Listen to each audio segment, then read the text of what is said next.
Ave, true to Christ. Hey everybody, this is Catholic Trash Talk, and today we are going to be talking about the Council of Lateran 4. We will watch the video, the intro video, like usual, to give you guys a summary.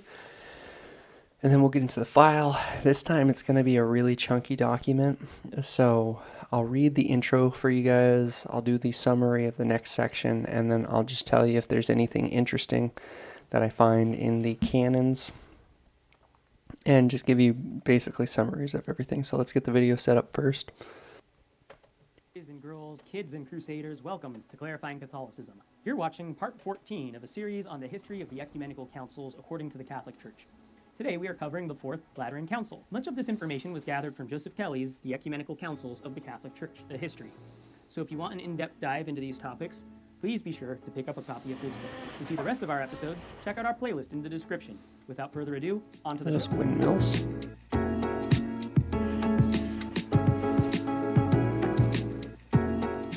Despite the First and Third Lateran Councils' reforms of the papacy that tried keeping the church out He of accidentally political put Lateran 3. tensions lingered between power-hungry kings and emperors and their papal counterparts. Making matters worse, the Muslim leader Saladin had bested the Crusaders and captured Jerusalem in 1187.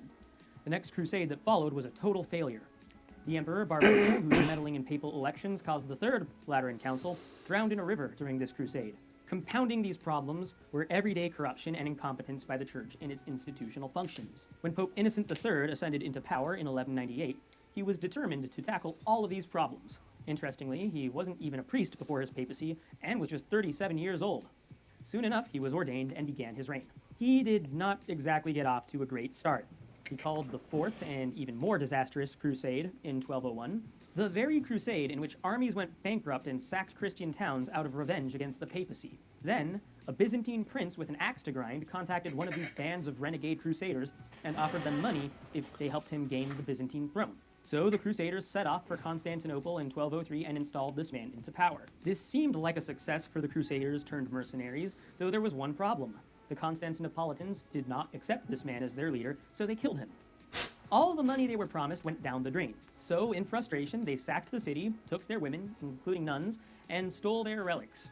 This single event is recognized by historians as responsible for destroying Catholic Orthodox relations until the 20th century. Pope Innocent was infuriated by all of this, but he was powerless to stop it. Thinking there was no way he could help the Easterners, he simply acknowledged the Patriarch of Constantinople, whom the Crusaders turned invaders installed, which backfired on him when the Greeks retook control of the city. Undeterred by this failure, later at the Fourth Lateran Council, Innocent called for yet another crusade. Innocent was ruthless against heretical groups like the Cathars, whom I mentioned in the last episode. To recap, the Cathars were a dualistic religion that believed in a good god and a bad god, and that the material world was evil, but the spiritual one was good. Kind of a Gnostic sort of thing going on. They believed that souls were trapped in bodies and that sexual reproduction just trapped the same soul in a different body, so their solution was to, well, stop having kids. Initially, Innocent tried peacefully converting them, but once they murdered his representative, he dealt with the problem the only way he knew how to. A crusade. Ironically and horrifyingly, this was probably the only really successful crusade, because by the end of it, there were no Cathars left. Apparently, Innocent had not intended such brutality, but I guess he didn't learn his lesson the first time after the sacking of Constantinople. When the Crusaders approached towns that were blended between Catholics and Cathars, one of them famously said, "Kill them all, God will know his own." Innocent also got involved in the politics of deciding true heirs to thrones. This made him both popular and unpopular, depending on the region. In England, he excommunicated King John for not accepting his choice for the Archbishop of Canterbury. Innocent generally weakened the English crown's authority, a move which was taken advantage of by the English barons, who drafted a document called the Magna Carta. These English nobles forced King John to sign it, but Innocent condemned it because he believed it gave too much political authority to the king instead of the papacy. So to address a lot of issues that came about because of these political and military endeavors, Innocent called a council in the Lateran Palace in 1215. He didn't know this at the time, but by the time the council opened, he had less than a year to live. Given his previous failures, one might assume this council was also a failure, but quite the opposite happened. Over 400 bishops from every part of Europe and the Crusader states, as well as over 800 abbots and religious superiors attended. This was easily the largest council yet. This council issued 71 canons. They addressed many issues, such as specific heresies. It also insulted the very Greeks whom the Crusaders had sacked in Constantinople, rebuked some immoral clergy, forbade the establishment of new religious orders. Apparently there were too many. Be a nice problem to have now. And forbade displaying relics that were not approved by Rome.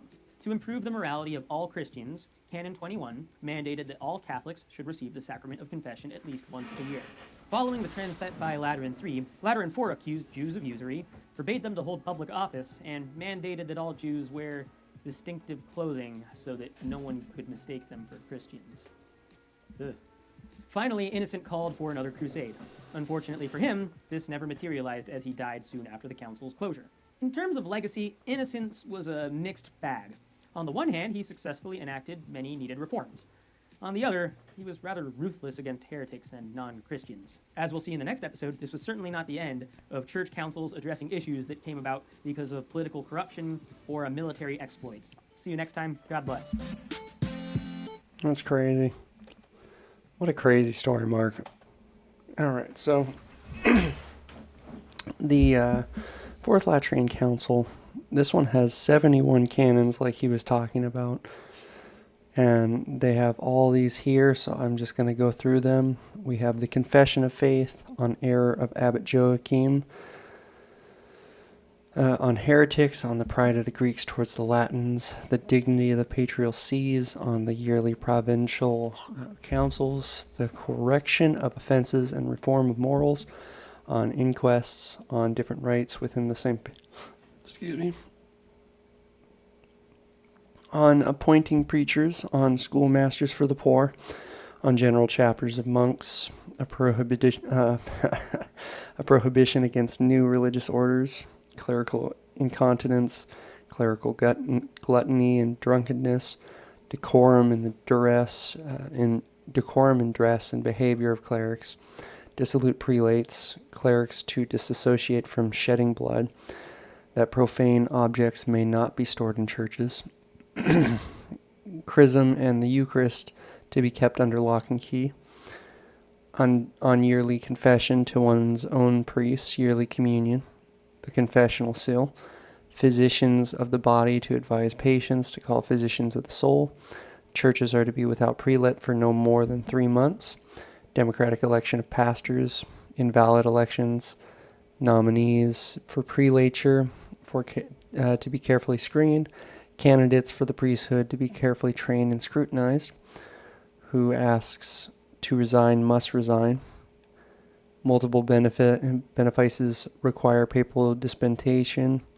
Penalties for bestowing ecclesiastical benefices on the unworthy. Canons' sons cannot be canons where the fathers are. Parish priests to have adequate incomes. Remuneration for visitations to be reasonable. Prelates forbidden to procure ecclesiastical services at a profit. On appeal procedures. On interlocutory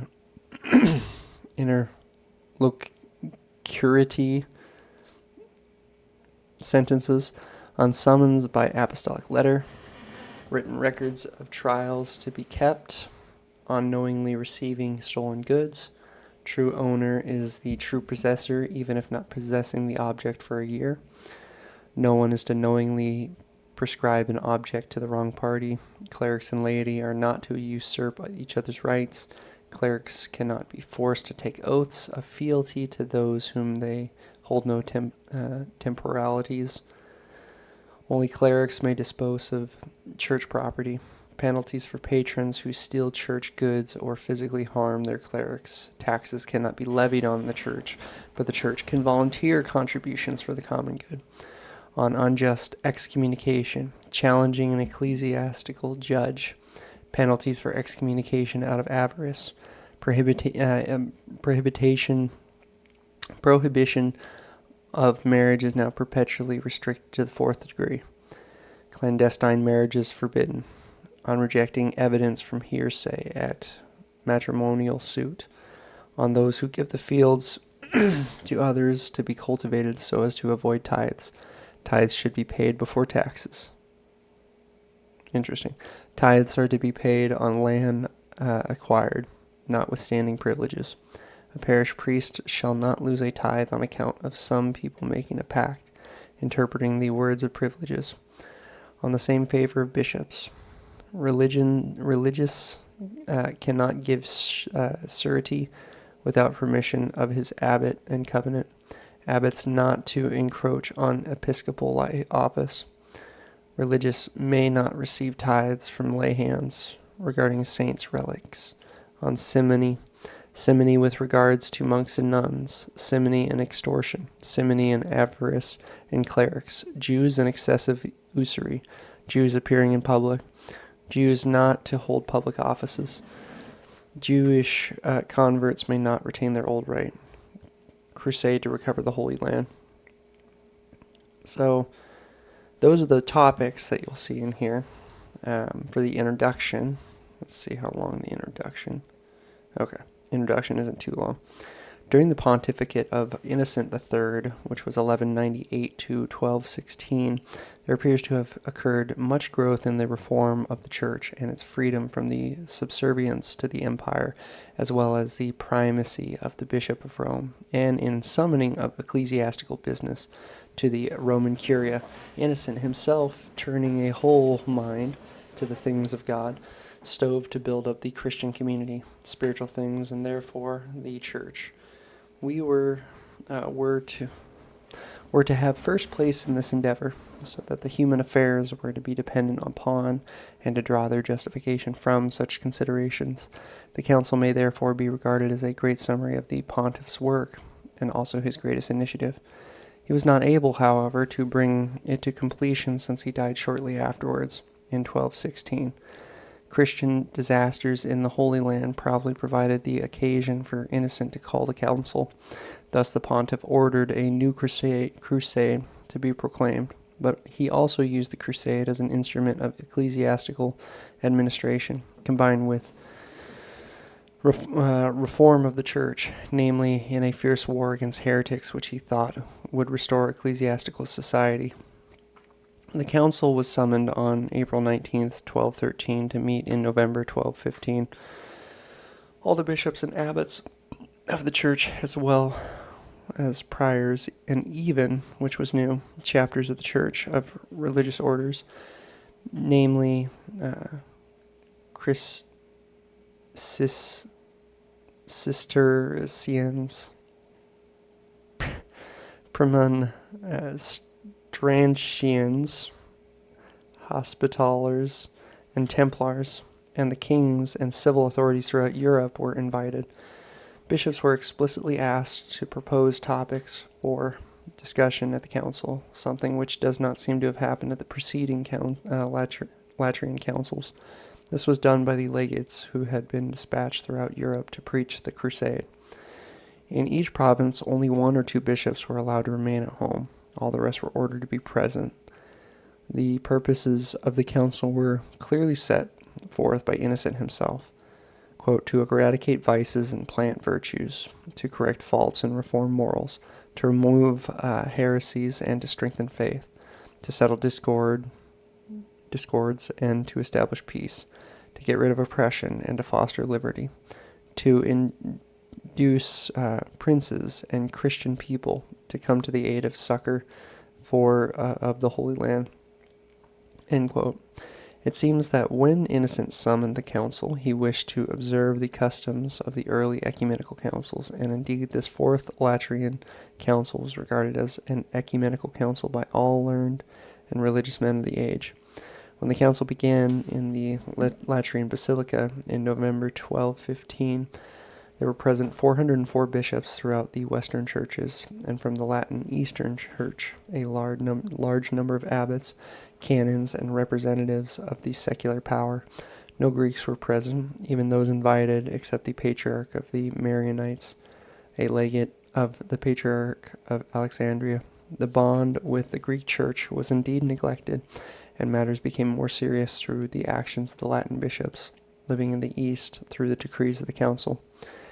The council began on November 11th with the pontiff's sermon. He was especially looking for a religious outcome to the council. Soon, however, secular matters and power politics came to the foray. At the second session on November 20th, The struggle for the empire between Frederick II and Otto IV was brought before the council and gave rise to a bitter and contentious debate. This affected the nature of the council in a way that had not been foreseen and revealed in a certain effectiveness in Innocent's plans growing for governing the church. Finally, the third session on November 30th was devoted to reading and approving the constitutions, which proposed by the pontiff himself. The last decree dealt with the preparations for a crusade, Jesus Christ's business, and fixed June 1st, 1217 for its start. Though this was prevented by a pontiff's death, the 70 constitutions would seem to give proof of the council's excellent results. The work of Innocent appears clearly in them, even though they were probably not directly composed by him. He regarded them as universal laws and summaries of the jurisdiction of his pontificate. Few links with earlier councils survive, those with the Third Lateran Council being the only relevant ones we know of now, which we know. Thus, the first constitution is regarded as a new profession of faith. The second and third constitution, which deal with the heretics and contain dogmatic statements, and are new. The remainder, which deal with the reform of the church, appear, for the most part, to be new either in form or in content. They deal with the church's discipline in canons 6 to 13, the reform of the clerical morals in canons 14 to 22, the episcopal elections and administration of benefices in canons 23 to 32, exactation of taxes in canons 33 to 34, canonical suits in 35 to 49, matrimony in 50 to 52, tithes in 53 to 61, simony in 63 to 66, and Jews in 67 to 70. The constitutions were first edited. Okay, and then that's all the usual stuff. So I'm going to pause here, guys. I will get back to you when I find something interesting, and we will get into it. So there is a little interesting thing here of there is indeed one universal church of the faithful, outside of which nobody at all is saved. But this confession of faith, I think, is overridden by the Nicene Council, where they were saying that you can't have, or maybe it was the Second Council, that you can't have any other confessions of faith after this. That the Nicene or the Constantinople Creed is all you get to really have, and anything beyond that is not acceptable. So I think this one gets overridden, but pretty based. I'll keep going on and I'll get back to you guys. So I'm back. I've gotten about halfway through. Nerdy mode got activated, by the way. But I've noticed that a lot of these canons are just focused on getting administration set up, doing a lot of administration duties, and making sure that the possible sins that could be committed in the church are being mitigated. But there's also, the interesting ideas of locking up the Eucharist and the chrism so people can't access it for safety reasons. The idea of making sure that clerics can't shed blood or be put in a position where they can shed blood. The idea of clerics, was it clerics? I think it was clerics. That clerics and monks have to withhold themselves, conduct themselves in proper manner in public and avoid areas of sin. The idea of excommunication has to be judged, democracy being brought into choosing pastors, the better payment of pastors, because apparently they were getting paid they were getting paid a 16th of what was actually being made in the church and not giving them a living wage. And there's just a bunch of greed and avarice and corruption. So a bunch of interesting stuff. So here's one that caught me off guard. So tithes should be paid before taxes. It is not within human power that the seed should answer to the sower, since, according to the saying of the apostle, neither he who plants nor he who waters is anything, but rather he who gives the growth, namely God, who himself brings forth much fruit and dead seed. Now, some people from excess of greed strive to cheat over tithes, deducting from crops and first fruits the rents and dues, which meanwhile escape the payment of tithes. Since the Lord has reserved tithes unto himself as a sign of universal lordship, by a certain title, as it were, we decree, wishing to prevent injury to churches and danger to souls, that in the virtue of this general lordship, the payment of tithes shall precede the exactation of dues and rents, or at least those who received untithed rents, dues shall be forced by ecclesial censure, seeing that a thing carries with its burden to tithe them for the churches to which right they are due. So this one is really interesting because this means that literally, instead of paying what you would normally do, you have to make a tithe pre-taxes. So I think that's really interesting because normally what I would do when I would tithe is I'd get my paycheck. I then would basically cut out all the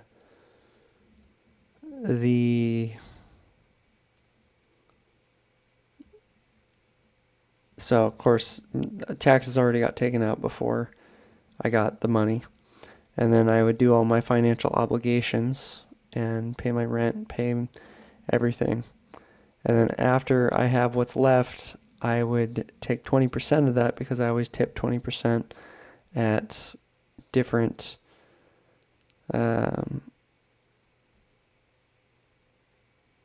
anytime I go out to eat. And then whatever's left, I would then either save or spend for myself. But now I'm realizing with this, and I double checked doing research, that no, it means what it says, that you have to pay your tithes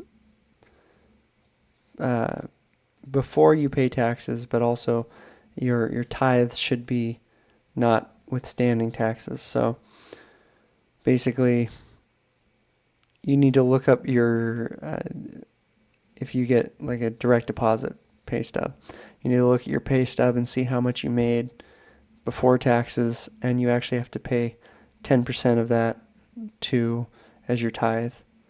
So that's actually pretty interesting. I'm going to do some math and see if I actually have been maintaining that.